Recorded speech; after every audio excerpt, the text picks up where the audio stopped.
Shalom Mashpaka. May peace, serenity, and prosperity be multiplied unto you all. Kalala abayaba, Shumba Mashiach, Yabashab, Rakatam, the Waterwapa, Halawaya, Kalala Ya Halawaya, Shema Yasharala, Yahalawa, Alahaya Nawa Aka, Tabar Mashpaka. Welcome in, welcome in, welcome in. I'm going to give a moment for this platform to notify everybody who has their notifications turned on with all sections of the notification clicked. If you haven't already done so, be sure to click that notification bell and have all sections checked off, so that way you don't miss any updates of this channel.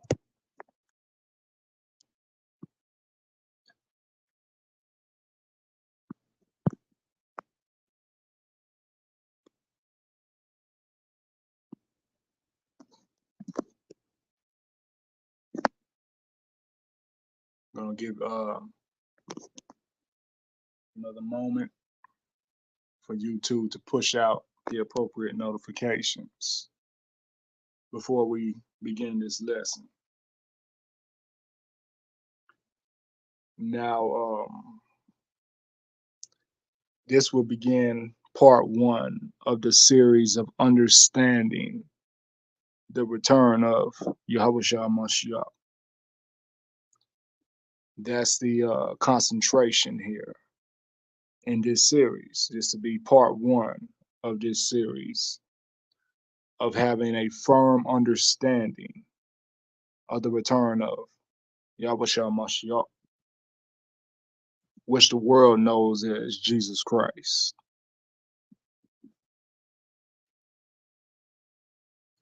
You see, the truth is becoming more and more potent pertaining to the business of Yahweh. It's becoming more and more potent as we continue forth in these last days. However, you still have the narrative of Hashatan being pushed to many who are not walking in truth. Yeah, these individuals who aren't walking in truth are still thinking that the return of the Messiah is going to be sunshine and rainbows. Well, that couldn't be any farther from the truth. There's levels to his return, right? There's levels to his return. It's not just going to be him coming and then everything gets restored peacefully. No, no, no. There's going to be a lot of woe. It's going to be a lot of woes. Okay. So 8. Welcome into the chat, 8. I take it that you're new here. You either new or you're a scoffer. So by the power of Wakwadash, we're going to get you figured out in this message you left in the chat.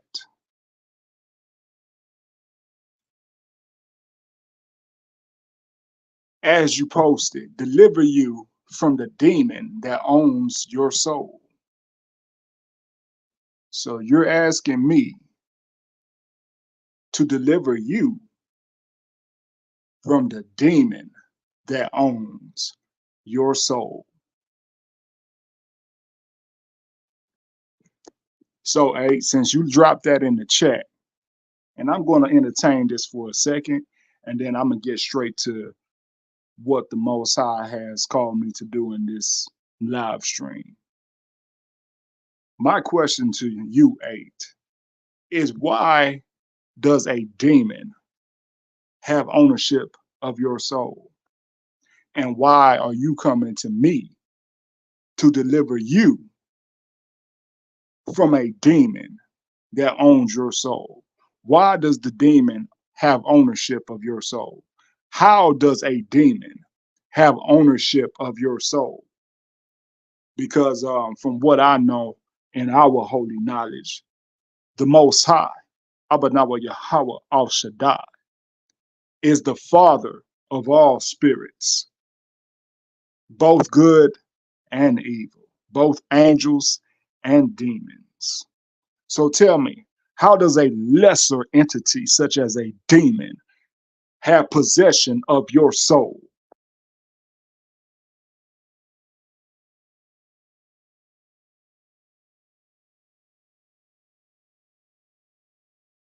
I'll give you time to respond. How does a demon, a lesser entity, have possession of your soul, Mr. or Mrs. 8?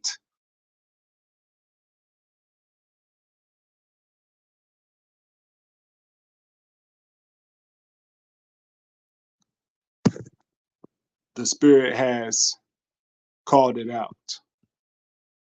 I'll do you a favor.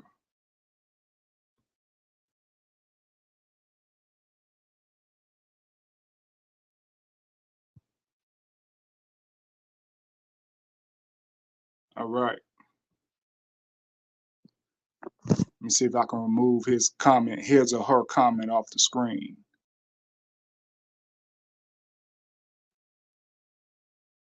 Okay. There we go. So for anybody who's new to this live stream, we operate off of the Holy Spirit. You are commanded to operate by the Holy Spirit when you speak in this chat. Anything less than that is deemed a distraction. We don't go off topic. We move by the way of the word and by the way of the lesson. So I ask of everybody who's listening to listen by the way of the Holy Spirit. Now, as we get back onto topic, we're going to see why the overall perception of the return of our Messiah is wrong. And everybody who dreams of it and has such a high expectation of it is in folly. We're going to start off in the book of Amos, chapter 5, verse 18. That's the book of Amos, chapter 5, verse 18. It reads, "Woe unto you that desire the day of Yahweh. To what end is it for you? The day of Yahweh is darkness and not light." So it is a woe to desire the return of our Messiah, aka the day of Yahweh. It is a woe unto you to desire that return because it's not going to be pretty. Shalom to JGD. What's good? Good to have you here. As we see here in Amos 5:18, it is not good to desire the day of Yahweh's return, because the Most High tells us that day is going to be a very dark day. We don't know the result of it for ourselves individually. Though we may be in the faith, though we may be living by the law, statutes, and commandments, we don't know the true outcome of what it will be for us individually. The Most High said it himself. These are my own words. Let's look at it again. Amos chapter 5, verse 18. Woe unto you that desire the day of Yahweh. To what end is it for you? So what the result's going to be when the Most High sends Mashiach back on his day? What end is it to you? What is the result going to be? Because the day of Yahweh is darkness and not light. So everybody who desires Hamashiach's return, you're in the folly. It is a woe unto you to desire his return, because though we may be living righteously, we don't know the particular result of what that's going to be for us. Mashpakah. And to say anything other than Amos 5:18, you're being self-righteous. If you think you just that good to where you're not going to have nothing to worry about on the day of Hamashiach's return, you're in folly. Nobody has any certainty on that day, Mashpakah. Nobody has certainty of what the result will be for them. Remember, we all got dirt. We all sin. Though we may be overall living righteously, we still sin some way, somehow. We all still have sin, and anybody who says they don't have sin is a damn liar.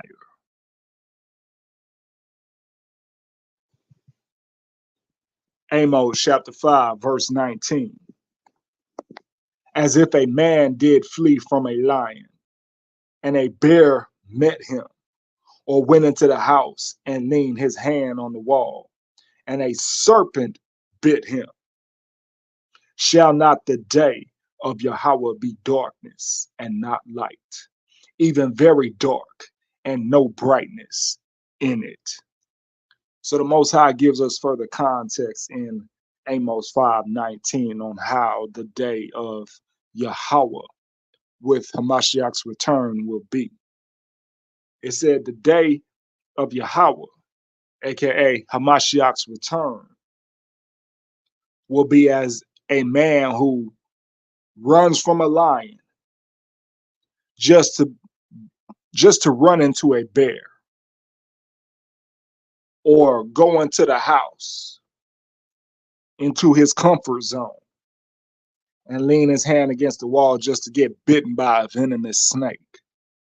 That's how the day of Yahweh is. That's how the return of Mashiach will be. It's nothing to be overzealous about. No matter how you are with your faith, you don't know what that day will turn out to be for you. And to say you know, you're being over righteous, self-righteous, and foolish. You are speaking against the scriptures to say you already know what that day will be like for you. It is a fearful day, as the Most High has pointed out to us in Amos chapter 5, verse 18 through 20. Now, as we got that understood, let's get everything else by the way of Mashiach, by his very own words, red letter. We're going to go to the book of Matthew, chapter 5. Salak, Salakia. Matthew chapter 13, starting at verse 36. Then Yahushua sent the multitude away and went into the house, and his disciples came unto him, saying, Declare unto us the parable of the tares of the field. Verse 37. He answered and said unto them, He that soweth the good seed is the Son of Man, Mashiach Yahushua. Verse 38. The field is the world, the good seed are the children of the kingdom, but the tares are the children of the wicked one. By the way, Mashiach, we are in these very days that Hamashiach speaks of with this parable, the wheats and the tare. Yeah, we're living that right now, this very instant as we speak. This parable is already being put into motion. Mashpaka. Keep in mind everything that the Messiah spoke of concerning the last days is nothing but prophecy to the days that we are in now. Mashpaka. Continuing on with the scriptures. Verse 39. The enemy that sowed them is the devil. The harvest is the end of the world, and the reapers are the angels. Verse 40. As therefore the tares are gathered and burned in the fire, so shall it be in the end of this world. Verse 41. The Son of Man shall send forth his angels, and they shall gather out of his kingdom all things that offend, and them which do iniquity. So that's the beginning of the day of Yahweh, Hamashiach's return. So Hamashiach will come with the angels and do this purge of everything that pertains to Hashatan, the tares, which is what verse 40 and 41 just pointed out. Verse 42. And shall cast them into a furnace of fire. There shall be wailing and gnashing of teeth. So there we have it from a Mashiach himself. He says that there will be wailing and gnashing of teeth when he returns, which adds further context to Amos chapter 5, verses 18 through 20, which we previously read.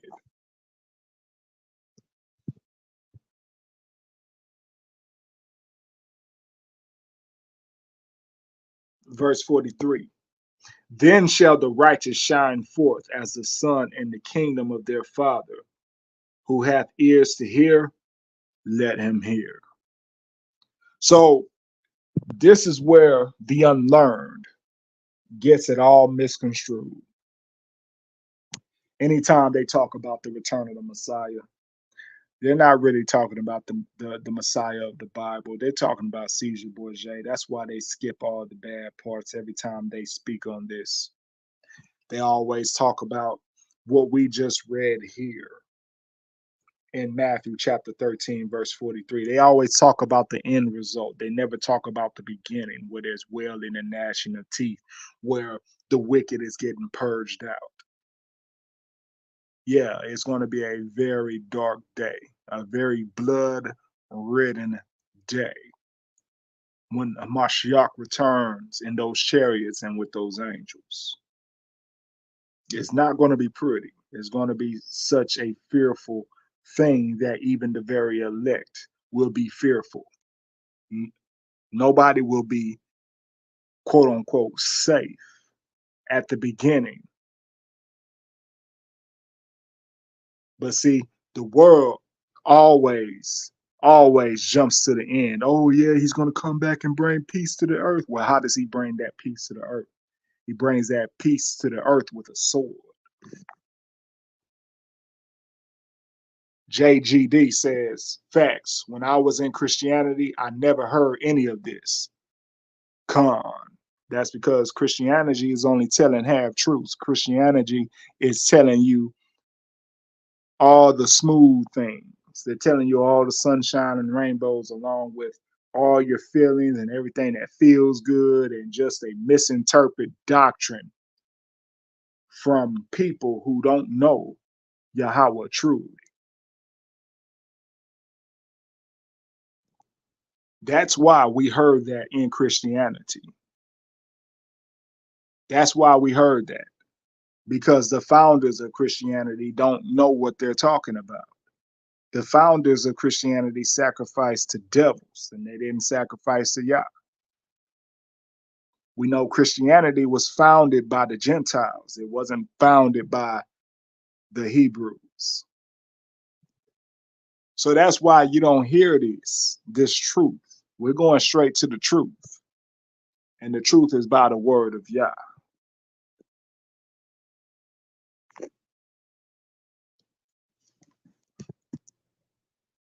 Getting back to the words of Mashiach. We're going to Matthew chapter 25, verse 13. And if you're in the chat and you're active, be sure to hit the like button, because, you know, I'm getting the suspicion that they're back to playing with these numbers, because I'm seeing the numbers jump up and down as far as who's in attendance. So please be sure to hit that like button. But without further ado, we're in Matthew chapter 25, verse 13.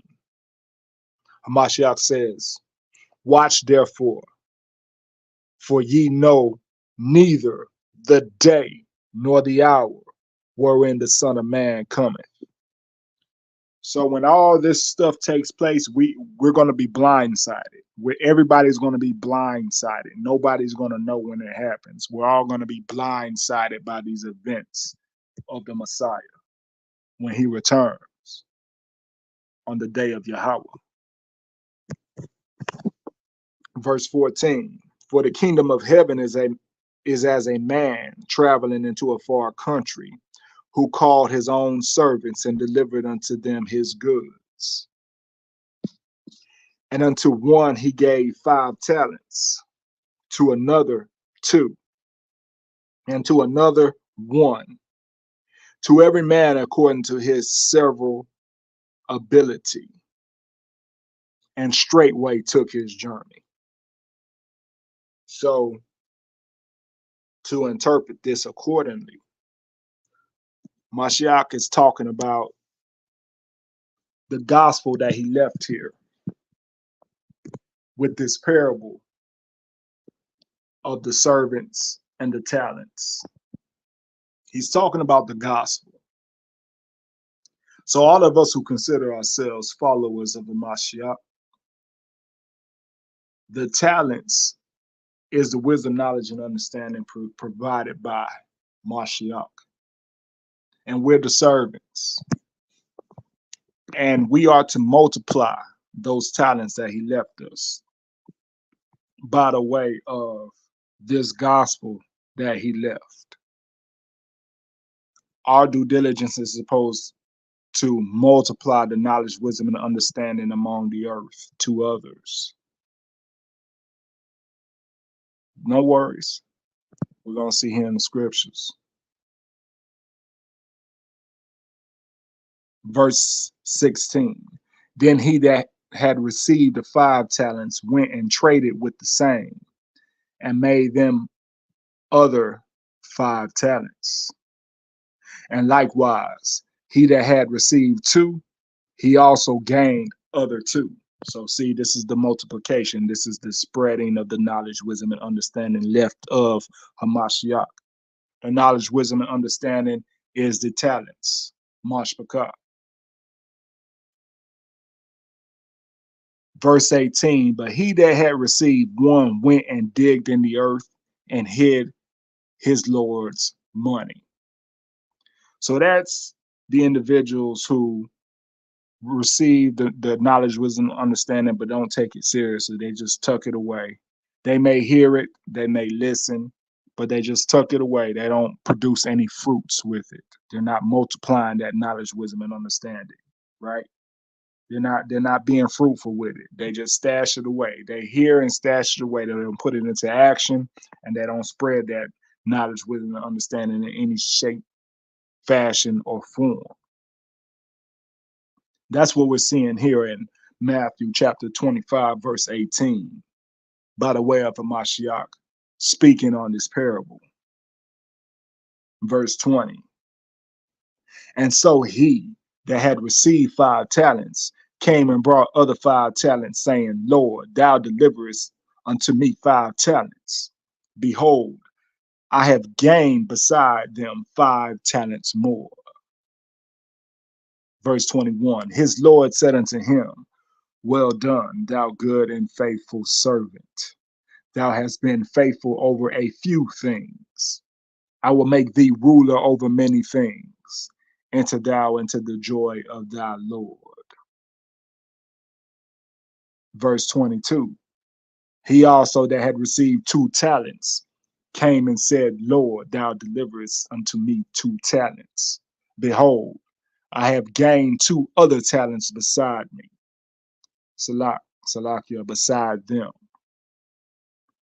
Verse 23, his Lord said unto him, Well done, good and faithful servant.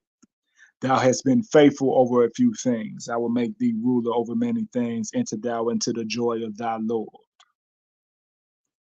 Verse 24, then he which had received the 1 talent came and said, Lord, I knew thee that thou art a hard man, reaping where thou hast not sown, and gathering where thou hast not strawed.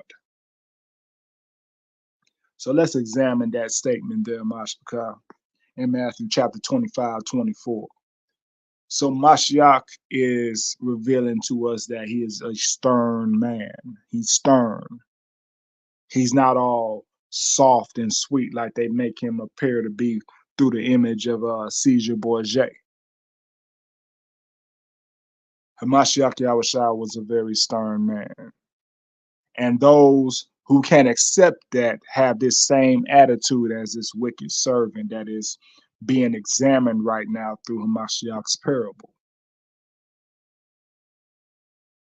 Judging the aura, the true aura of the Messiah as something profane, as this wicked servant did here. Matthew chapter 25, verse 25. And I was afraid and went and hid thy talent in the earth.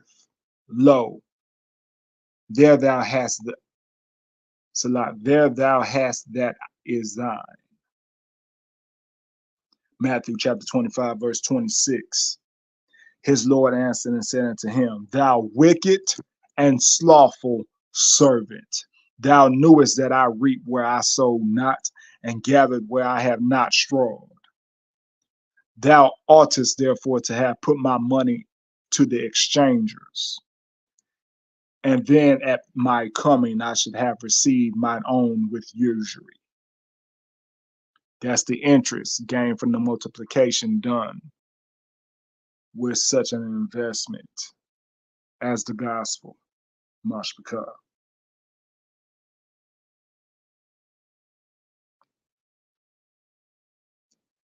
Verse 28, take therefore the talent from him and give it unto him which hath 10 talents.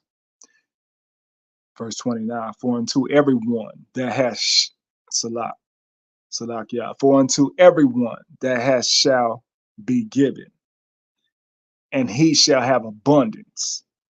But from him that hath not shall be taken away even that which he hath.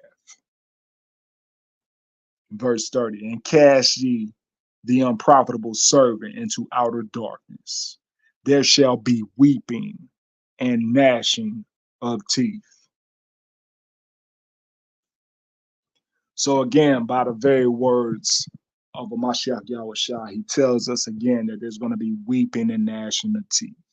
And there's going to be recompense for how we operate and move with the word that is freely given to us, the word that is given to us at an abundance in some form or fashion. We're going to be given a recompense on how we receive that word and what we do with that word, whether we're fruitful or unfruitful. And we see the results of being unfruitful with the word, Mashpaka. We're seeing the results of it on the return of Mashiach by the way of Mashiach's very own words, red letter.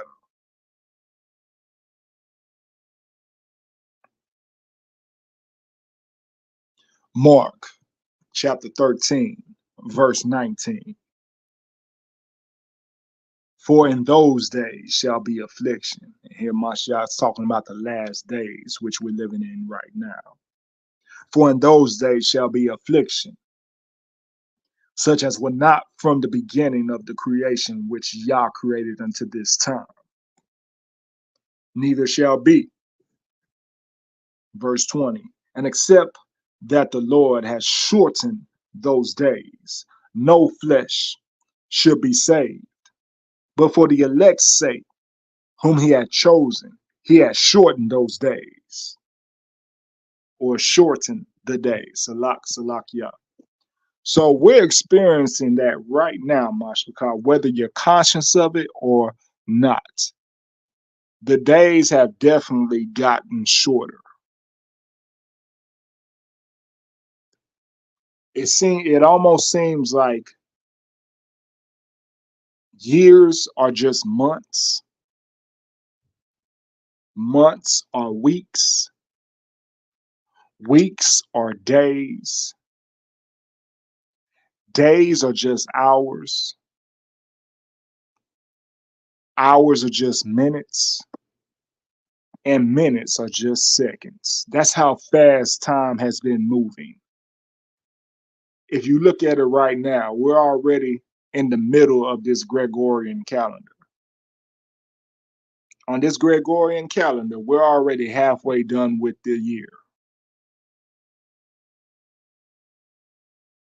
6 months have passed on this Gregorian calendar, but only about 4 on Yah's biblical timing. Either way, that is a lot of time that passed by, and it seemed like it's gone by ever so quickly.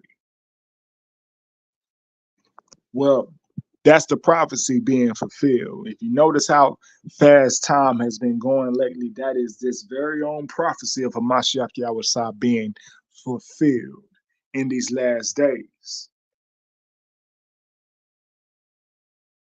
As he stated in Mark chapter 13, verse 20. Verse 21.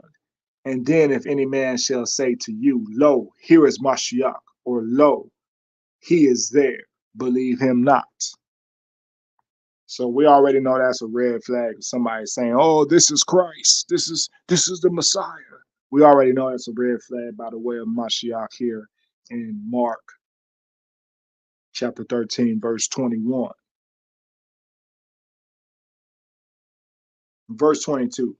For false messiahs and false prophets shall rise and shall show signs and wonders to seduce, if it were possible, even the elect. We already see that happen in these clown shows and these circus of churches that put on these performances and these displays and these skits with their falsified doctrines. We already see all that. There's a particular church out in Oklahoma that's notorious for that. I'm not going to say their name. And don't say their name in the chat neither, or in the comments if you already know who I'm talking about.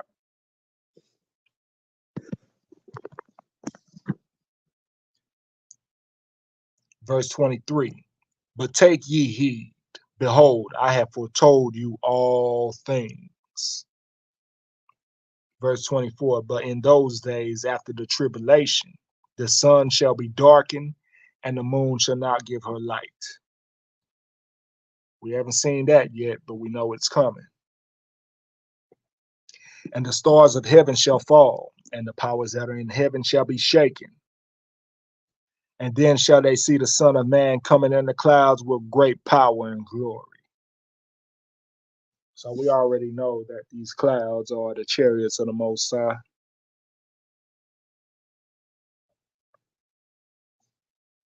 Verse 27. And then shall he send his angels, and shall gather together his elect from the four winds, and from the uttermost parts of the earth, to the uttermost part of heaven. Verse 28. Now learn a parable of the fig tree. When her branch is yet tender, and putteth forth leaves, ye know that summer is near. So ye in like manner, when you see these things come to pass, know that it is nigh, even at the doors. So we've already pointed out that we're seeing that the days are just flying by. So Mashiach said, just like when a fig tree shows forth her leaves in the summer, we should see that as a sign that we know that his return is near. We just don't know when that's going to be. But one of the signs we've already seen is how fast time is going by these days. Mark chapter 13, verse 30. Verily I say unto you, that this generation shall not pass till all these things be done. Heaven and earth shall pass away, but my word shall not pass away. Verse 32. But of that day and that hour knoweth no man. What did Mashiach say? He said, but of that day and that hour knoweth no man.